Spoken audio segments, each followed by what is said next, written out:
Bom, pessoal, no vídeo de hoje a gente vai começar a falar sobre eletricidade. Então a ideia hoje é a gente discutir o conceito de carga elétrica. Para começar, antes de falar qualquer coisa sobre carga elétrica, vamos imaginar que esse conceito de carga elétrica, ou melhor, que os primeiros indícios de que existe algo desse tipo são muito antigos. Então, os primeiros processos envolvendo eletricidade que foram descobertos empiricamente ocorreram há centenas de anos, tá? Então a eletricidade não é uma novidade tão grande assim para a humanidade. Bom, vamos lá. Algumas coisas importantes então sobre cargas elétricas. Primeiro, tudo é feito de cargas elétricas, tá bom? Toda a composição da matéria se dá através da distribuição entre prótons, nêutrons e elétrons. Os prótons e os elétrons são os portadores da carga elétrica e são eles a composição básica dos átomos e são a distribuição deles que dá todas as propriedades dos materiais. Okay? Então, para começar, tudo é feito de carga elétrica. Essa carga elétrica ela possui duas naturezas diferentes. Se a gente imaginar as interações que acontecem na natureza, por exemplo, a gravitação. A gravitação é uma interação que acontece entre os corpos com massa. Só que existe apenas uma única natureza da massa. Logo, a interação gravitacional tem uma única natureza. A eletricidade não. A eletricidade, as cargas elétricas possuem duas naturezas diferentes. E, por razões históricas, a gente chama essas duas naturezas de positiva e negativa. A carga positiva é a carga que fica no próton. A carga negativa é a carga que fica no elétron. É claro que isso é uma simplificação enorme. É claro que isso é uma simplificação gigantesca. Muitas outras partículas possuem também carga elétrica. Mas para o nosso propósito, basta você imaginar que a carga negativa é aquela que o elétron porta, a carga positiva é aquela que o próton porta. Ok? Então vamos lá. Outra informação importante sobre cargas elétricas. As cargas elétricas interagem. E como são duas naturezas de carga, elas também interagem de duas maneiras diferentes. Sempre que você aproximar cargas com o mesmo sinal, essas cargas tendem a se repelir, elas tendem a se afastar uma da outra. Surge uma força de repulsão entre elas. E sempre que você aproxima cargas de naturezas diferentes, cargas de sinais diferentes, a tendência é que elas se atraiam. Vai surgir ali então uma força de atração entre elas. Tá bom? Então a interação elétrica tem duas naturezas também, tem duas possibilidades também. Ela pode ser de atração, quando as cargas forem diferentes, elas podem ser de repulsão, quando as cargas forem iguais. Além disso, como a gente comentou, tudo então é feito de cargas elétricas. Então o que seria um corpo neutro? Um corpo neutro não é um corpo que não tem carga elétrica nenhuma, sabe? Não existe isso, macroscopicamente falando, de um corpo que não tem nenhuma carga elétrica. O que acontece no corpo neutro é que a quantidade de cargas positivas e a quantidade de cargas negativas são iguais, sabe? Então, um corpo neutro não é aquele que não tem nenhuma carga. Um corpo neutro é aquele onde as cargas são equilibradas, onde a quantidade de carga positiva e de carga negativa são iguais. O que então é um corpo eletrizado? A gente fala que um corpo está eletrizado quando a quantidade de carga é diferente. Quando você tem um número de elétrons diferente do número de prótons. Quando você tem mais cargas positivas do que negativas ou o contrário. Então, sempre que esse desequilíbrio acontecer, a gente diz que o corpo está eletrizado. E, bom, uma última informação extremamente importante antes da gente falar sobre eletrização com mais detalhes. Pela natureza, pela estrutura do átomo, pela forma como as cargas se distribuem na natureza, pela estrutura do próprio átomo, a diferença entre o núcleo, que é onde estão os prótons e os nêutrons, e a eletrosfera, que é onde ficam os elétrons girando ali em volta do núcleo, por essa natureza, sempre que a gente falar em movimento de carga elétrica, esse movimento é sempre dos elétrons. Vamos imaginar que os prótons são todos positivos, eles tendem a se repelir.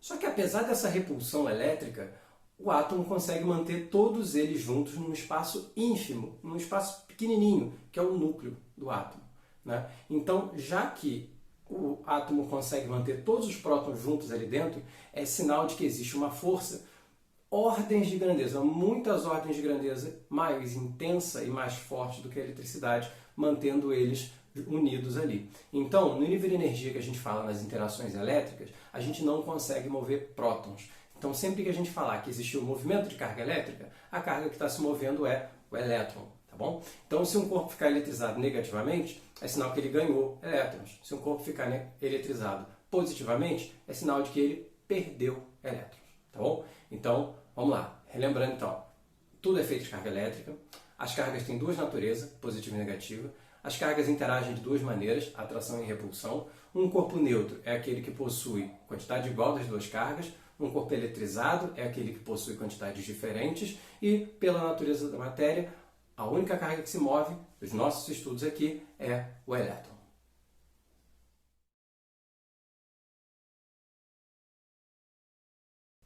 Atrito.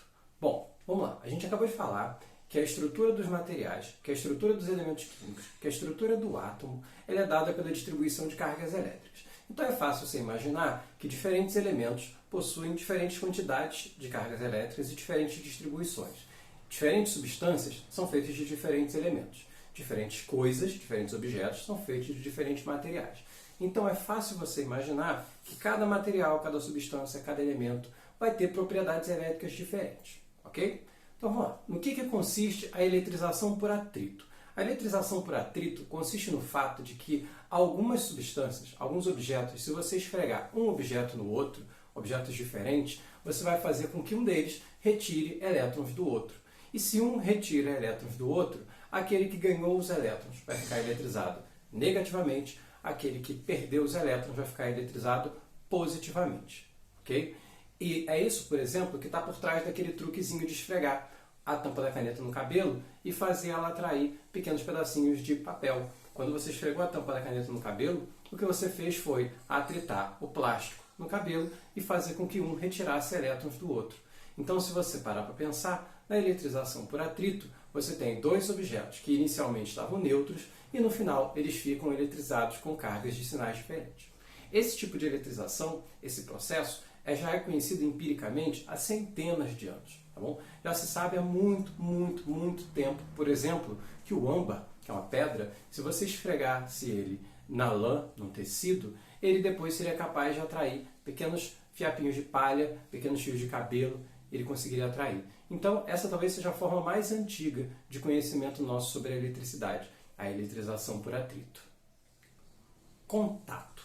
Bom, apesar da eletrização por atrito ser conhecida há mais tempo, você pode imaginar que a forma mais direta de você trocar a carga elétrica, de você fazer cargas transitarem para um lado ou para o outro, de você carregar eletricamente um material, é fazer com que essas cargas sejam trocadas diretamente. Ou seja, você pode pegar um objeto neutro e tocar ele em um objeto carregado. Quando você faz isso, as cargas tendem a se mover. Sempre o elétron, não esquece disso. As cargas tendem a se mover até que eles encontrem um estado de equilíbrio. Que estado de equilíbrio é esse? É possível calcular qual é a carga final que os dois vão ficar?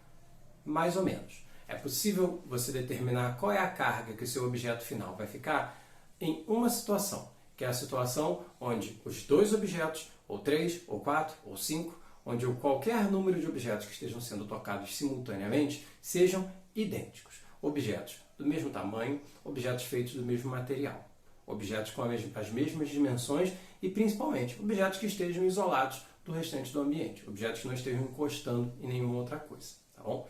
Quando você tem essa situação, o que você pode fazer é simplesmente calcular uma média do total de carga. Você soma o total de carga que você tinha em todos os objetos inicialmente, respeitando os sinais das cargas, e divide pela quantidade de objetos. Então, por exemplo, se eu tenho um objeto com uma carga de 10 coulombs e encosto esse objeto em um objeto neutro, se ambos forem idênticos, se ambos tiverem composição da mesma substância e tiverem o mesmo tamanho, quando você encostar os dois, ambos vão ficar com 5 coulombs. Será que é possível calcular quando os objetos são de substâncias diferentes ou têm tamanhos diferentes? Até dá, mas aí você para e pensa que a gente está na educação básica, que a gente está se preparando para o Enem. A gente está, então, fazendo as coisas mais básicas. O que a gente quer aqui é entender o fenômeno e não se tornar profissional no assunto. Então, você não se preocupe, se for questionado que você calcule qualquer coisa desse tipo de carga final após um contato, vai ser sempre nessa situação, onde os objetos são idênticos e o cálculo é extremamente simples. Basta você fazer uma média do total de carga que você tinha. Indução. Bom, vamos devagar, que essa daqui é só um pouquinho mais complicada, tá bom? Nenhum bicho de 7 cabeças, mas presta um pouquinho mais de atenção aqui. Primeiro, o que significa a palavra indução? Bom, indução é aquilo que a tua mãe tem medo quando fala para você não sair com aquele teu coleguinha. Bom, além disso, induzir algo é fazer esse algo acontecer sem atuar diretamente. Então a gente vai ter um objeto que a gente vai chamar de indutor, ele está carregado, e a gente vai ter um objeto que a gente vai chamar de induzido. O induzido ele está neutro inicialmente, tá bom? Primeira coisa que a gente vai fazer é aproximar os dois sem que haja contato. Se você aproximar os dois o suficiente sem que haja contato, quando o indutor se aproximar do induzido, dependendo do sinal da carga do indutor, ele vai ou atrair elétrons do induzido ou repelir elétrons do induzido.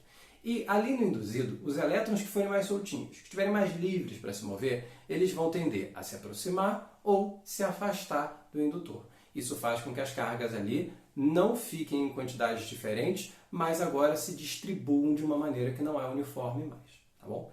Só isso não é o suficiente para que haja eletrização, porque se o indutor sai, as cargas voltam a se organizar de maneira equilibrada. O que a gente faz então? A gente pega o induzido, que está com as cargas reorganizadas, e toca nele usando um condutor muito maior do que ele. O que vai acontecer quando você tocar o induzido num condutor muito maior do que ele?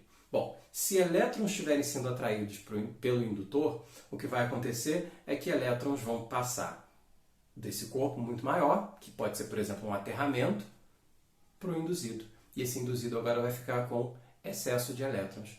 Por outro lado, se elétrons estiverem sendo repelidos pelo indutor, quando você tocar ele num aterramento, por exemplo, quando você tocar o induzido num objeto, num condutor muito maior, o que você vai fazer então é escoar esses elétrons para aquele condutor, fazendo com que o induzido fique com falta de elétrons. Quando passar esse processo de tocar o induzido num condutor muito maior, você pode separar os dois. Se você reparar, depois de separar os dois, agora o induzido está eletrizado. Agora o induzido está com uma carga de sinal. Agora, olha que interessante. Se o indutor era negativo, ele estava repelindo elétrons. Ele vai fazer com que os elétrons do induzido escoem para o condutor maior. Vai fazer com que o induzido fique positivo. Sinais diferentes.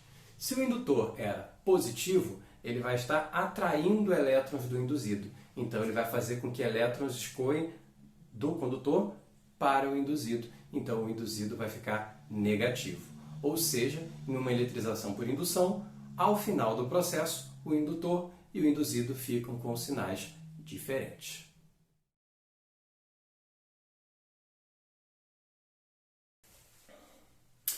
Vamos resumir então? Atrito ocorre com dois corpos que inicialmente estavam neutros, um é esfregado no outro, pelas suas propriedades elétricas diferentes, um rouba elétrons do outro, assim, ao final, os dois ficam eletrizados, cada um com um sinal diferente. Contato. Você toca dois ou mais objetos onde pelo menos um deles está carregado. As cargas se distribuem entre eles e agora todos ficam carregados com aquele mesmo sinal. Então, no contato, todos ficam com o mesmo sinal. Terceiro, indução. É induzida uma separação de cargas e isso depois provoca um desequilíbrio nas cargas no induzido, fazendo com que ambos, o objeto indutor e o objeto induzido, fiquem com sinais diferentes. Ok? E aí, foi útil? Tentou entender mais ou menos? Acha que entendeu? Acha que não entendeu? Pratica, faz uns exercícios, dá uma olhada. Tem mais dúvida? Deixa um comentário aqui embaixo. Se inscreve no canal, deixa o like, faz esses negócios. Você sabe como é que o YouTube funciona, você está aqui há mais tempo que eu.